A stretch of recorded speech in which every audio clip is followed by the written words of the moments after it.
Good afternoon. Hello to everybody. No, they cannot hear.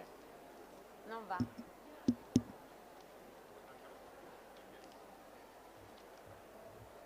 Se è...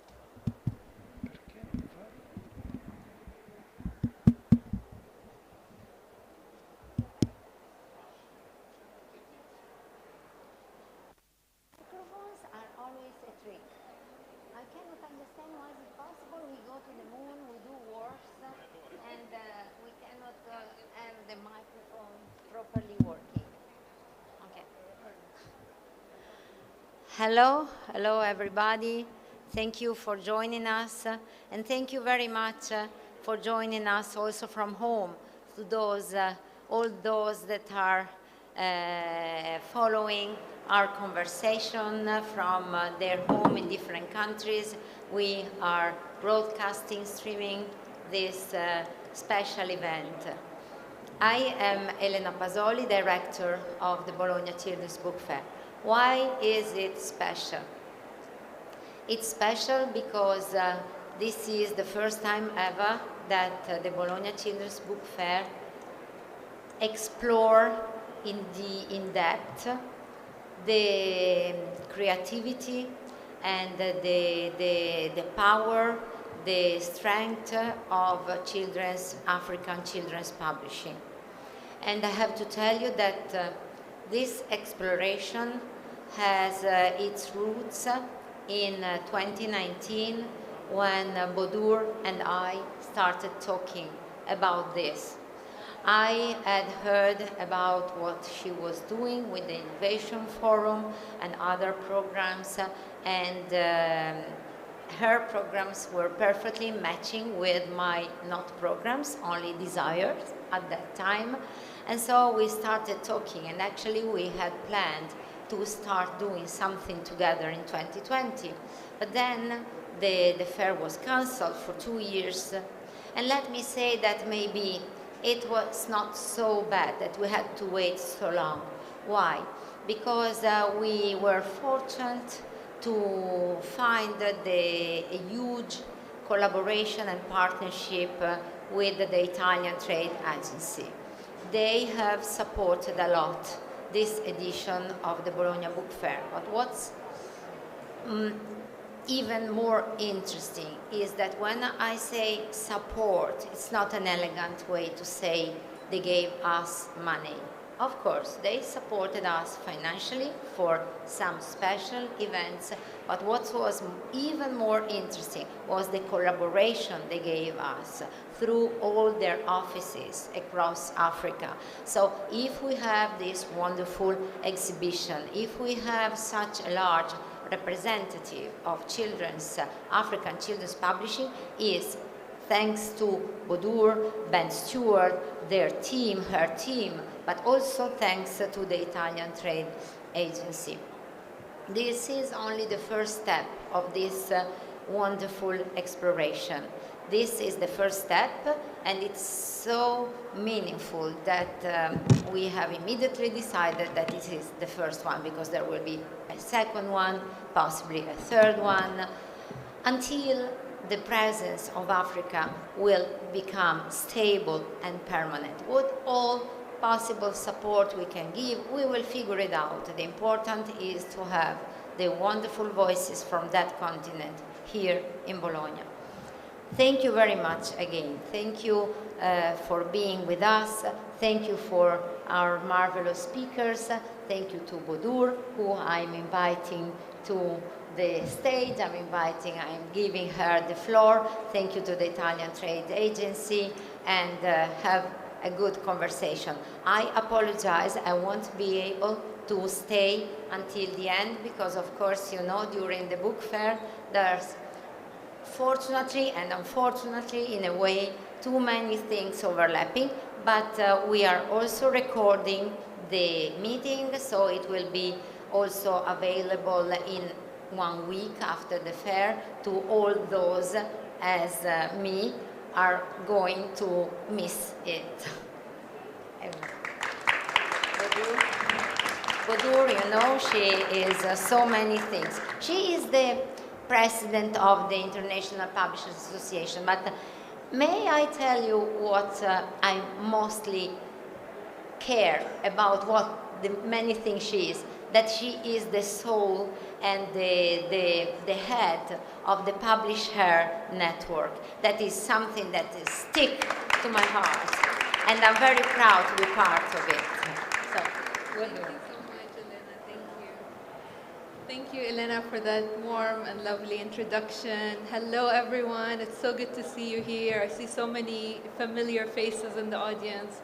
Thank you for being here with us.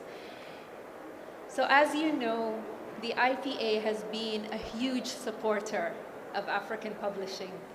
For those of you who are familiar with the work that we do in IPA, over the past few years, you will know that I've personally visited many African countries and met with the publishers there, and we've done a lot of work in IPA in those countries.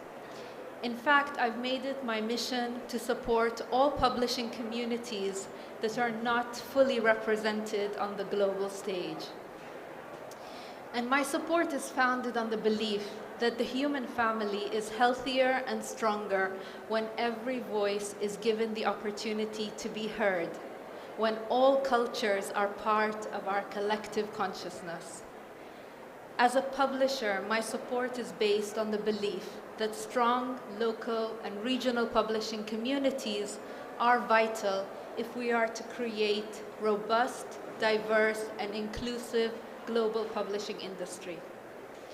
Over the past few years, I've had many conversations with many of you in this room. I've had interactions with African publishers since the start of the pandemic. And this left me with a feeling and a distinct impression that the sector has really been re-energized.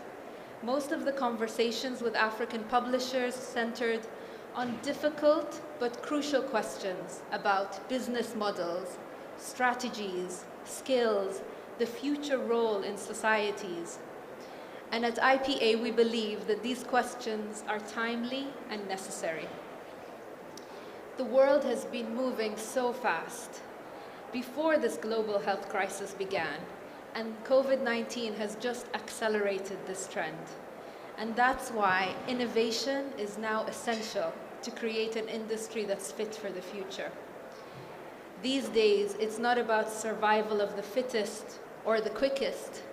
It's really about who's most creative and who's most innovative. This is why in IPA, we champion and support all creative and innovative endeavors to help move our members and our industry into the next phase of its evolution. In IPA, we set up the Africa Publishing Innovation Fund in partnership with Dubai Cares, and many of you here today are recipients of this fund. Our goal was to support innovative ideas driven by pioneering and visionary African publishers. And for those of you who want to know more information about the fund, we've got some brochures around here, so please grab a brochure. And if you can't find one, come and find me and I'll get you one. When we organized the IPA Regional Seminars, we aimed to help African publishers hit the reset button so they could really unify their future vision. And most importantly, work together, build more trust and collaboration. I'm really proud of the work that's been done by IPA with African publishers, and I give you my word that we'll continue to support them in every way possible, particularly when it comes to freedom to publish, copyright protection, and capacity building. Another thing that I really want to say is that at IPA, we want to support African publishers to publish in their local languages, as this is really important, and it's an essential ingredient for the growth of African publishing. It will invigorate and strengthen the value chain. When I attended the African Regional Seminar in Kenya in 2019, I had the honor of meeting the Kenyan writer, Ngugi wa Thiong'o, and he said something that really resonated with me until today.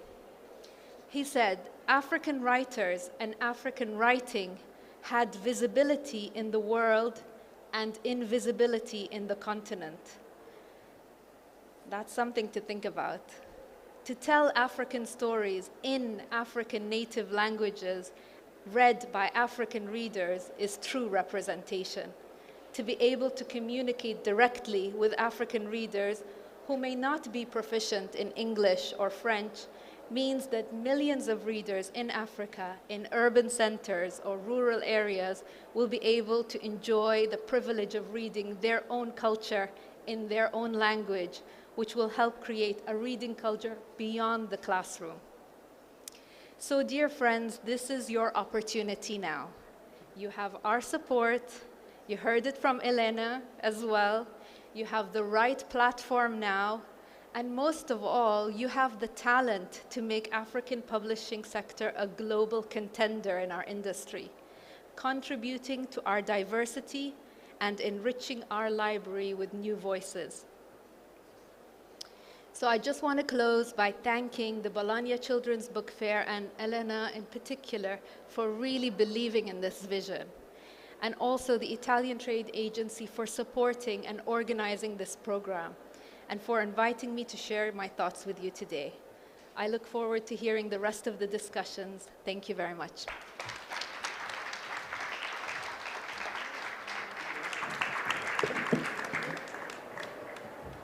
So, well, now we have a video contribution from Riccardo Zucconi, trade analyst of the Italian Trade Agency Addis Abeba office.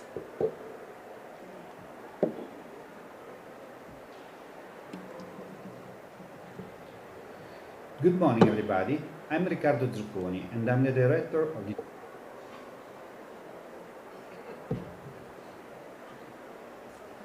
Italian Trade Agency office in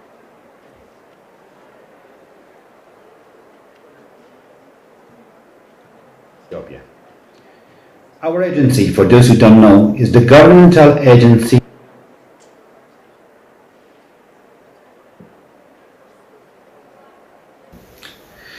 Good morning, everybody. I'm Riccardo Zucconi, and I'm the director of the Italian Trade Agency office in Ethiopia. Our agency, for those who don't know, is the governmental agency that supports the business development of Italian companies abroad and promotes the attraction of foreign investments in Italy. First of all, I have to say that I'm very glad to see that Bologna Children's Book Fair is back on track after 2 years of virtual meetings, forced of course by the pandemic emergency.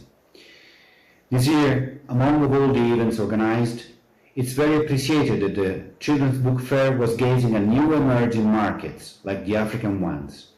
The African continent not only has the world's youngest population, the fastest growing internet development, an extraordinary reservoir of potential new readers, and a growing economy that, in some countries, is helping the birth of a middle class. It's not only a matter of business. The African continent is much more than that, and this event is a great chance for a cultural exchange enrichment between Italy and countries present here. Spotlight on Africa, for example, is an occasion to deepen the cultural knowledge of the continent, starting from the African local publishers' points of view. Moreover, it's an exchange of views between professionals of the sector that are facing benefits and disadvantages of the globalization. With the pressing need for preserving native languages, traditions, and customs. I'm very glad that our office in Addis Abeba was involved in inviting 7 delegates from 7 companies from East Africa. 1 from Ethiopia, Midako Publishing, 3 from Rwanda, Ubuntu Publishers, Mutakumura Publishing House, and Perdua Publishers, 1 from Kenya, East African Publishers, 1 from Uganda, Shavinia Publishers, and 1 from Tanzania, Nkuki na Nyota. All the publishers selected, beyond having in common a special attention towards the youngest readers, share a passion for their roots and the idea that books and culture are the first step for the growth of a country. A reading child will be a thinking grown-up. I take this opportunity to thank BolognaFiere for the invitation and apologize for not being able to participate in person due to a previously scheduled work commitment. Thanks a lot for your kind attention, and I wish you a fruitful participation at Bologna Children's Book Fair. Have a nice day.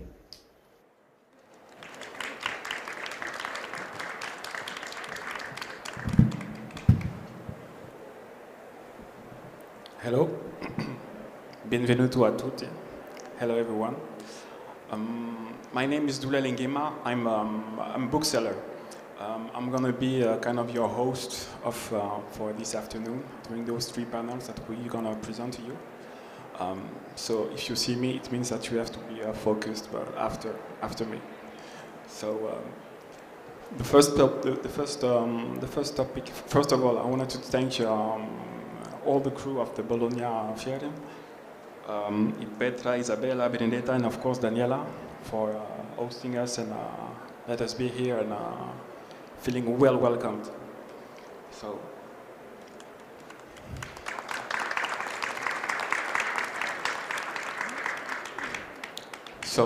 the first panel is going to be Innovators of African Publishing. If I ask you what's for you innovation, you will probably say something like create something new or bringing something new. When there is an issue, we have a problem, we have 2 solutions. Either we face it or not. During the next 50 minutes, we're going to focus on publishing innovators and entrepreneurs, solving complex systemic and African publishing challenges. The moderator will be Angela Wachuka, and she is the co-founder of an amazing project in Kenya, Bunk. Bunk is it's a public project. The goal of Bunk is to decolonize and restore the libraries in Kenya. So Bunk, as the other people that you're going to see here, is also a kind of an innovation, and enjoy and I hope you will enjoy the discussion. Thank you.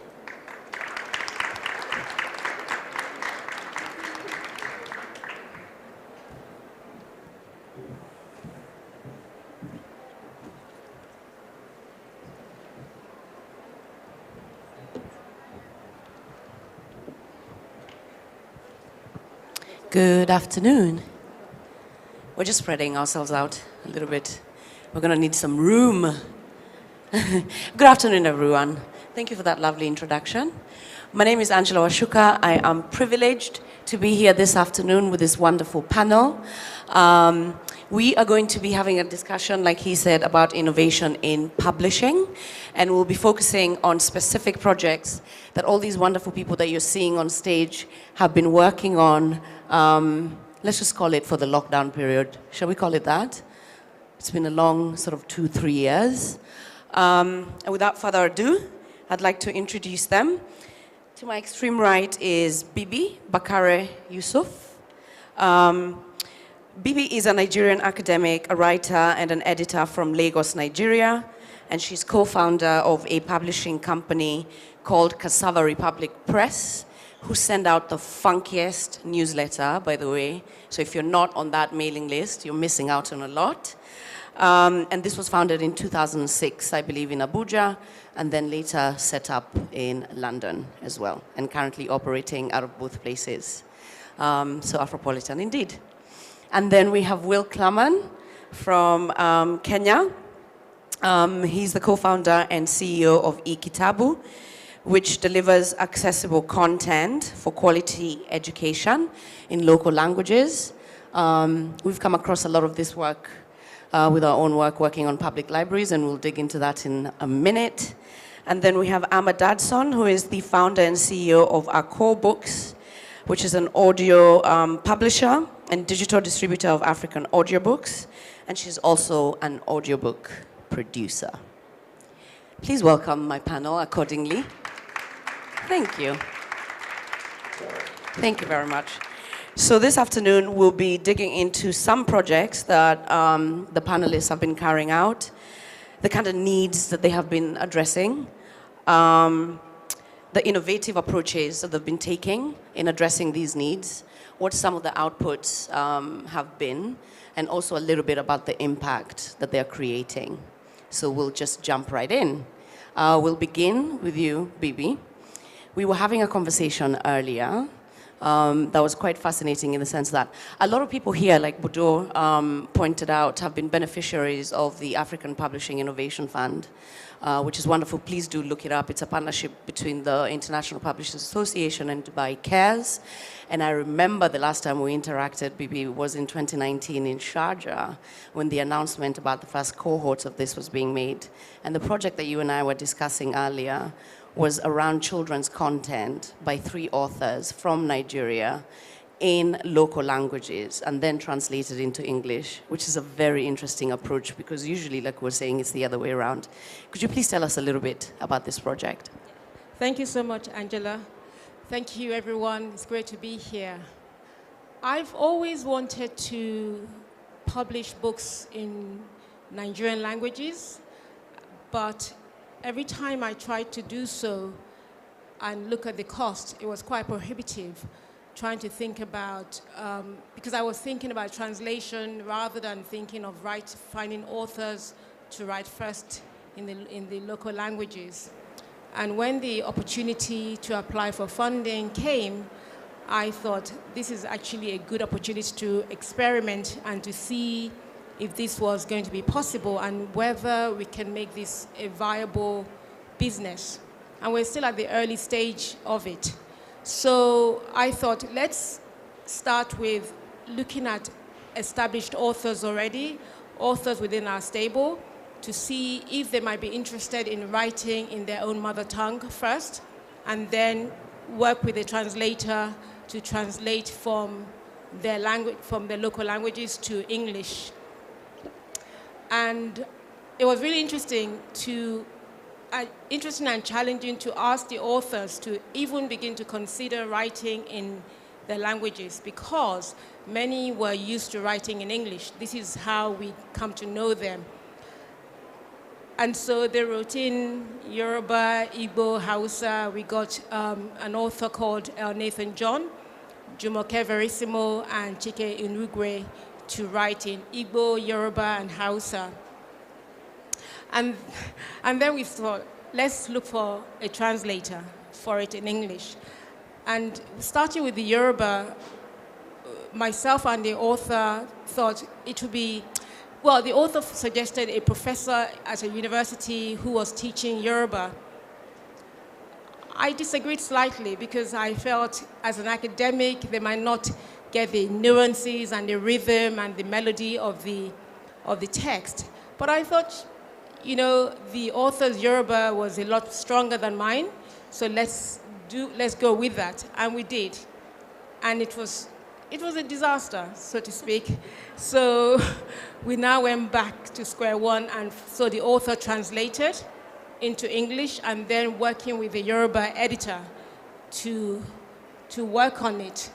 And then I had, because I'm not used to editing or reading very well in Yoruba, it meant that I had to read in Yoruba and listen to the editor. We're talking about it in Yoruba, hearing it, so that we can really get inside the language for the children. And then I was able to edit it in English. And then we were going back and forth between the two languages, which was a really interesting experiment. And then working with the illustrator, who's a young, new illustrator, she's not a Yoruba speaker, but to work with her to develop her own style and mixing illustration and text together was a very new thing for her. And I really wanted to work with a young person because I thought this would be a good way to give them opportunity to do so. And so we started working with that, and that's been really interesting and challenging on one level. Challenging just because we had the pandemic, and also because of contestation around meaning of a word and how you move it into English. That was quite interesting. And so we have Yoruba, Igbo, and Hausa. I don't want to speak too long, but I'm really looking forward to the idea of introducing this text into the market. And it was really important to me that they are beautifully illustrated. and that means that we have to pay the illustrator well, like international standard rate, and that was as a result of getting the funding, which made it possible. And that way we can then start talking to different media. We've already been doing so, preparing the groundwork for when we launch the books later in the year. So yeah, and my guess is that we're probably going to get bigger reception for the local languages in one of the 2 languages first, before the 3rd one. I'm not going to say which one, but I'm guessing that we will have quite a big interest and take-up for the book. And the reason why I think that the local languages are really important is because I feel we need a lot of confidence.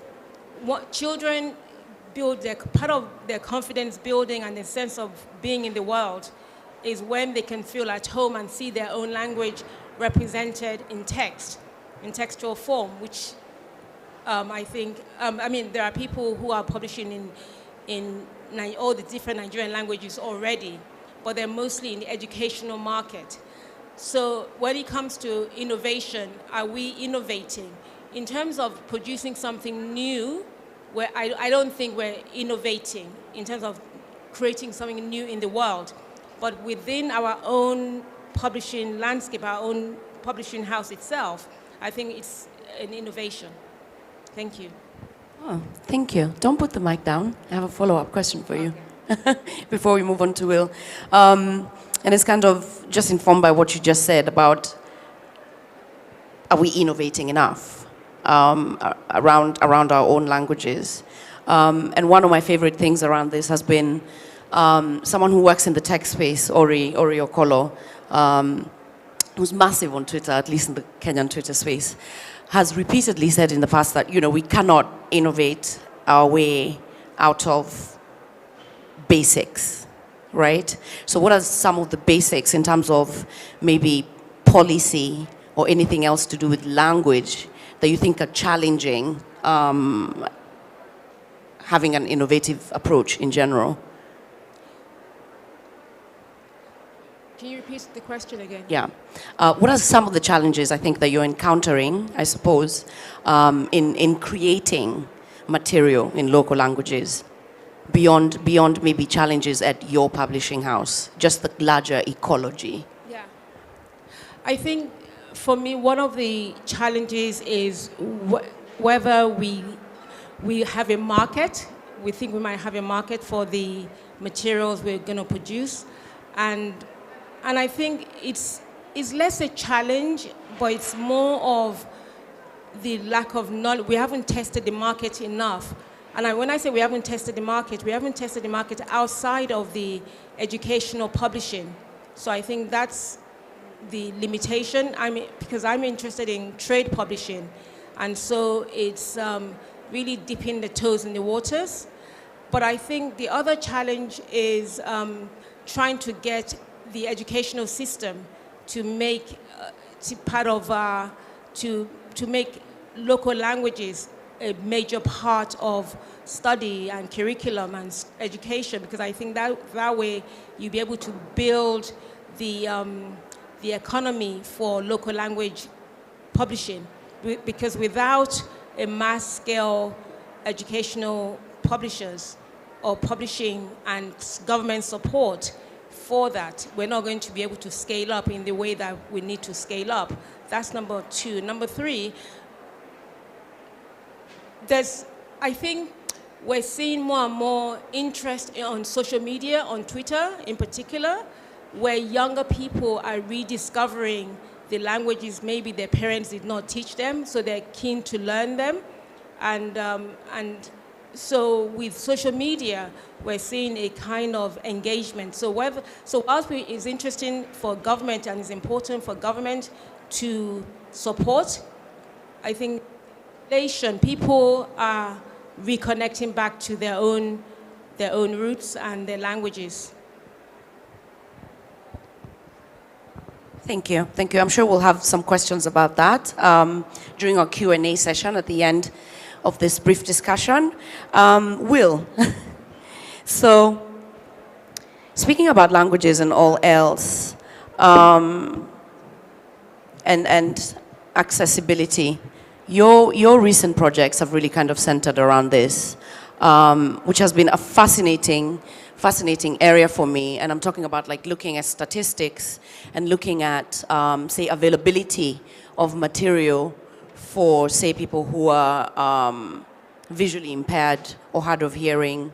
The statistics I've come across are specific to Kenya only. So I'm not sure about what the state is in the rest of the continent. But could you please talk to us a little bit about your work adapting books and uptake in schools and the kind of competitions that you've been running around this? Sure, thanks, Angela. Okay. And I was thinking about Bibi's comments, your upfront remarks about impact, and even you mentioned sustainability. For colleagues here who are not from Africa, and it's so nice that so many colleagues here are from Africa and are African publishers. And our front row here, our beautiful front row, has so many publishers, African publishers, who are doing fantastic work in the continent, and even authors. Chirakura, I see you in the back there. We have a good, this is a nice community. So my favorite African proverb, for anybody who doesn't know it, and I know the Kenyans will know it for sure, is, if you want to go fast, go alone. If you want to go far, and if we were maybe in Kenya, then everybody, all of you right now, would be saying these same words with me, go together. To me, that's a deeper way in to questions of impact and sustainability. So Angela mentioned the competition, that was part of the African Publishers Innovation Fund project that we've been doing in Kenya. And central to that program is building capacity in title development in the publishing houses for accessibility standards, global standards to make materials more accessible for persons with disabilities and for all people. Angela mentioned persons with visual impairments, so Braille versions.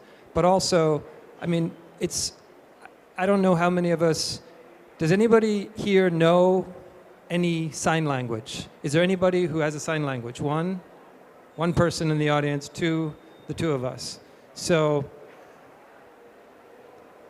and Bodour's project in Sharjah has an interesting relationship to this. I think it's really the Emirs project, and she supports it, but he has this passion, and we all learned about it in Sharjah last year. He has this passion for language and for reading, and so he's building a dictionary, the most comprehensive dictionary ever of the Arabic language. And he's assembled all of these magnificent Arabic scholars from all these Arabic-speaking nations around the planet to work in this project.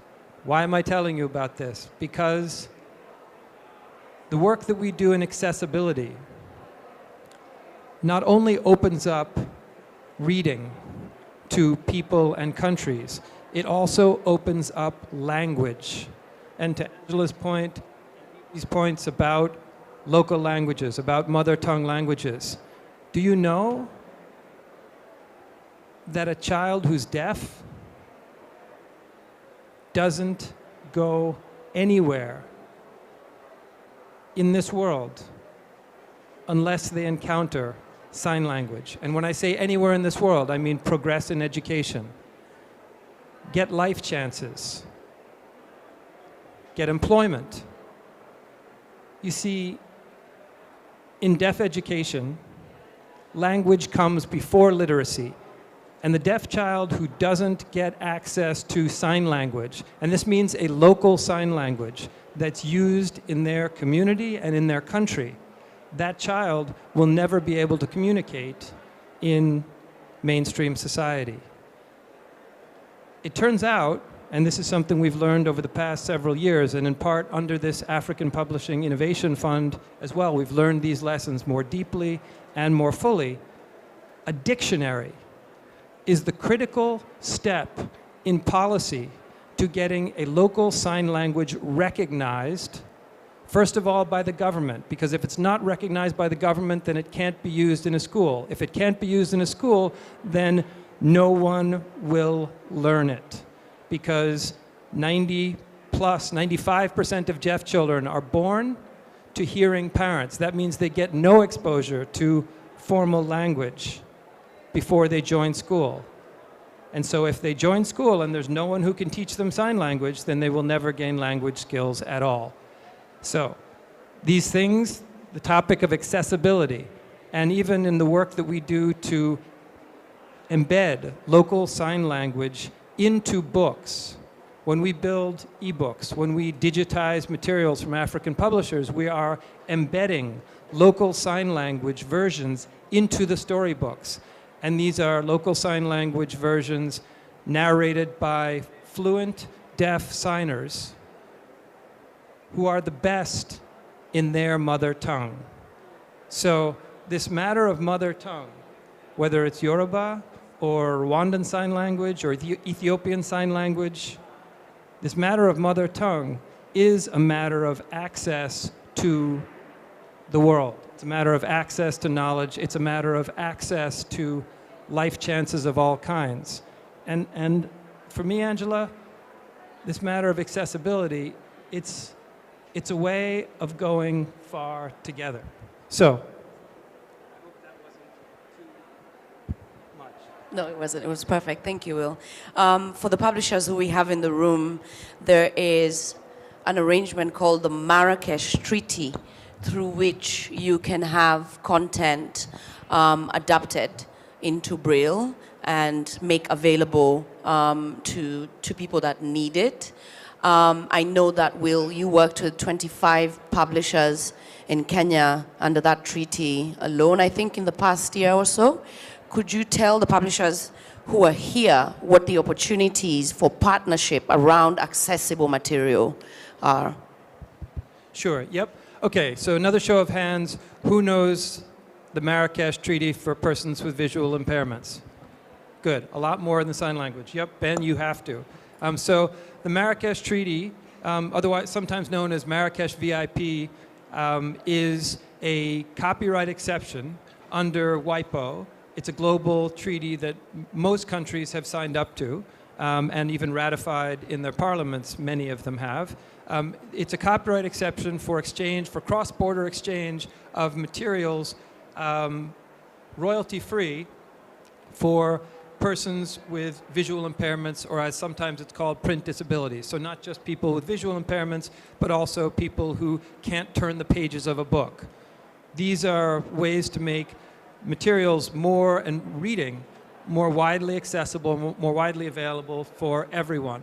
I want to quickly pick up in something you said about the publishers we work with. I mean, on the journey to sustainability, which from my point of view, from our point of view in eKitabu, is certainly one aspect of tackling Africa's complex challenges in relation to publishing.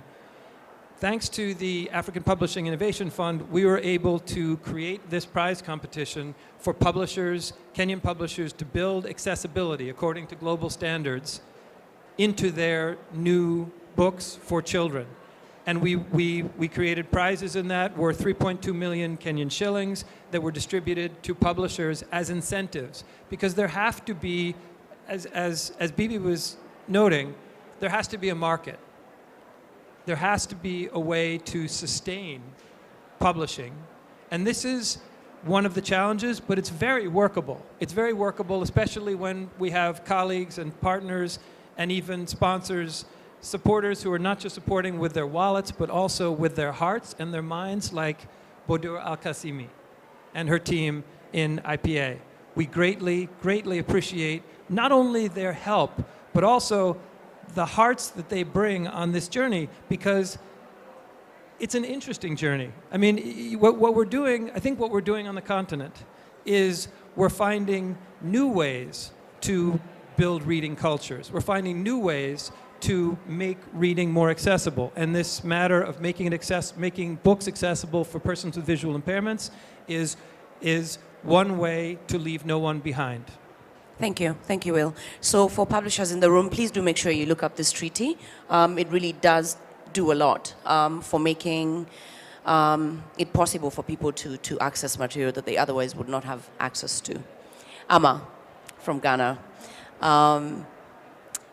Your project is really, really interesting to me, not just because of the fact that when we talk about storytelling from Africa, a lot of us almost always refer to oral storytelling.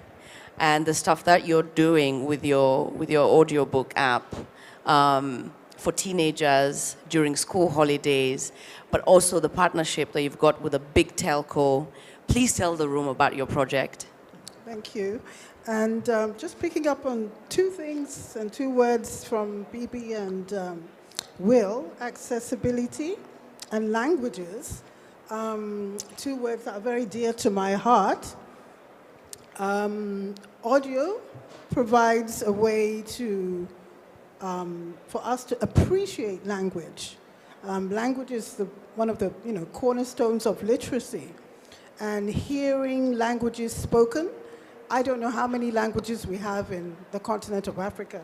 I mean, I know in Ghana alone we have about 48 languages and 5 main language groups. So even talking about,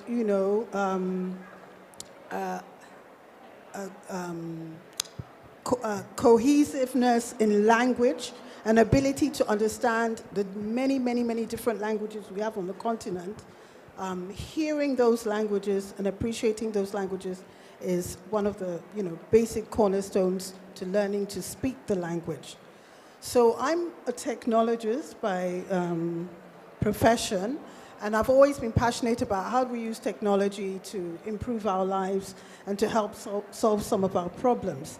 Africa is a massive continent, land mass bigger than USA, China, and India combined.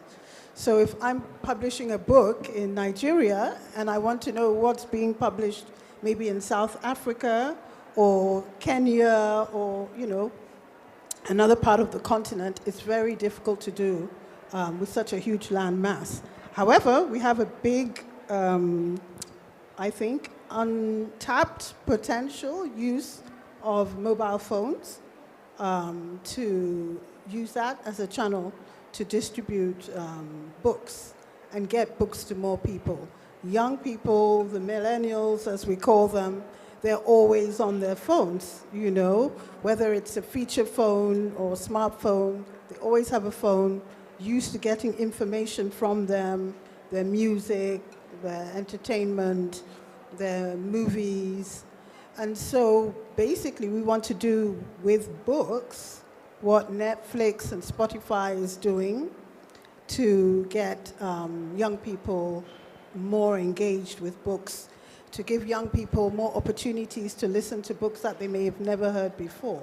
So Here Africa is a program where during the long vacation, which is a period where typically a lot of kids sort of slow down in the reading and don't have enough time to read, we'll be giving 2 free audiobooks. And these books are high interest themes, very engaging audiobooks of interest to young people, coming of age stories. We're looking at science fiction. We're looking at historical African biographies. So giving young people who may have never had a chance from one country to be exposed to books in other countries. And then also talking about language, giving young people an opportunity to learn about another African language through music. And that's a very fun project where we take a popular song in a language, and then use, so it's 2 books every week. So use 1 week where we take 2 popular songs from 2 different countries and teach kids or young people some basic vocabulary and expose them to a language that they have never heard. So we're talking about market and how do we develop this market for digital? Even though people have the phones, A lot of young people are used to getting their information for free. There's a lot of free information on YouTube, on other platforms. And so we talked to the telcos about how do we grow this market for you. If people do digital reading, that's a potential, especially if they start early and it becomes a habit, it becomes a potential market for you. And so the telcos said, yeah, they're interested. MTN is the partner that we've chosen. They have launched a new super app called Ayoba. It's an Africa super app which is supposed to help African content creators spread their works around the continent. And they are zero rating data on that app. So they're the partner that we've chosen. So at least for MTN subscribers, the kids who sign up to the program will be able to get 2 free audiobooks during the summer. On the publisher's side, they get the opportunity to test a digital distribution strategy, put your book in front of thousands of teenagers, get feedback on what kind of genres do books the teenagers like. And then also after the period, it will be free for the period of the summer holidays. After that, you have a commercial audiobook that you can put on the market and distribute as well. Wonderful. Wonderful, Amma. Thank you. The app that we're talking about is called AkooBooks Audio. It's called AkooBooks Audio, so everybody can sign up through our app, which is also internet enabled. So you don't have to download an app from the Apple Store or Google. You can just go directly, sign up on the internet, and be part of that Excellent, program. excellent. I saw that you're on the App Store as well. So there's an iOS version, there's an Android version, and it's web-enabled as well. Yes. Wonderful. Shall we take some quick questions? I know that we are quickly running out of time. So let's see some hands up, please, if there are any questions. Front row. Index number 1, index number 2. Any more? We can take, say, 3 at a go. Or we can just take those 2. Do we have a roving mic?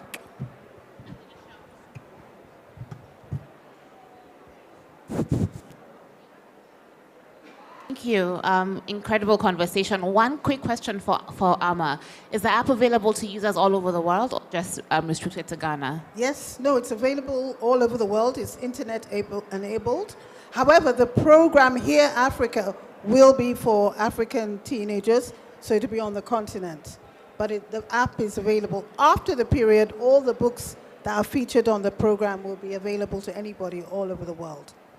Part of what we want to do is to reach Africans in the diaspora who want to tap into, what are the books on the continent, who's writing what, and so they can join in as well. Guess I'll just jump in. Yeah, I wanted to also ask you, you said that the challenges in basically, because we were having this conversation a little bit earlier, that one of the challenges is our audiences, once they've bought the phone credit, the bundle for internet, they're not willing or they're not used to paying for more. And I wanted to see if you could touch a little bit more on how you have tried to address that, because I think you said there was 0 rating from the MNO. Yes. But then how does that 0 rating translate into revenue for the content creators or the publishers? So I was curious to see if you could. Yes. So big problem that we have is a lot of young people are used to getting information for free. And so, and then the costs of data are high. That's one of the challenges with books, publishing on the continent and anywhere in the world. Books are expensive. So we are 0 rating the data access, but there will still be a price for the book. And so you will pay for the book, not for the Here Africa program, but our customers pay for the books. But we want to take away the problem of streaming. We have a streaming platform right now because we want to protect the IP for the authors. We're still looking at that business model and asking the young people, what are you willing to pay? But they're willing to pay for movies, they're willing to pay for music, they're willing to pay for betting sites.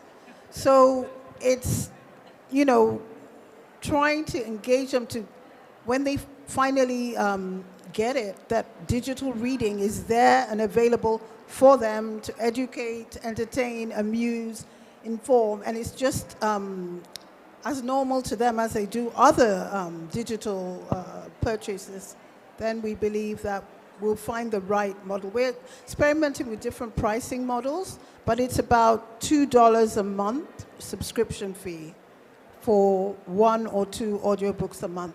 And we think we're going to start with that and it will work. Wonderful. Thank you. This brings us actually to the end of our panel conversation. So, all our panelists on stage are also exhibiting in the Spotlight on Africa section that's right behind us, right along this aisle on the right-hand side. Please make sure that you visit their stands. You can also visit them online, AkooBooks, Cassava Republic Press, and eKitabu, on every social media platform, actually, I think, right? Yes, follow them on Instagram, on Twitter, and look them up on their websites and download the audio app, and let's listen to stories. Thank you so much for taking the time to come to this conversation. Many thanks to my panelists, and please do stay for 2 more conversations that are coming on after this. Asanteni.